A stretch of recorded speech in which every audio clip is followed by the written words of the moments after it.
అంటే నేను నిన్ను నా అవసరం కోసం వాడుకున్నాను నీ ఫీలింగ్. నాకైతే అలాగే ఉంది. అయితే నేను నిన్ను అమౌంట్ అడిగానని చులకనైపోయా. నేను నీకు ఫస్ట్ ప్రపోజ్ చేశానని చులకనైపోయా. అంతే కదా?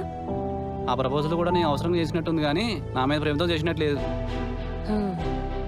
సరే, నువ్వు ఇప్పటివరకు నా కోసం ఎంత ఖర్చు పెట్టావో లెక్క పెట్టు, మొత్తం ఇచ్చేస్తా. ఏం అవసరం లేదు, అదంతా నీ మీద ప్రేమతో ఖర్చు పెట్టాను. మరి అలాంటప్పుడు ఎందుకు మాట్లాడావు దాని గురించి? ఇంత గొడవ ఎందుకు? నీ మనసులో ఉంది కాబట్టి బయటపడిందిగా. అది కాదు. వద్దు, నీ కవరింగ్లు ఏమొద్దు, నాకంతా తెలుసు. నువ్వు ఇప్పటి వరకు నా కోసం ఖర్చు చేసిన అమౌంట్ తిరిగి ఇచ్చే వరకు నీతో మాట్లాడు.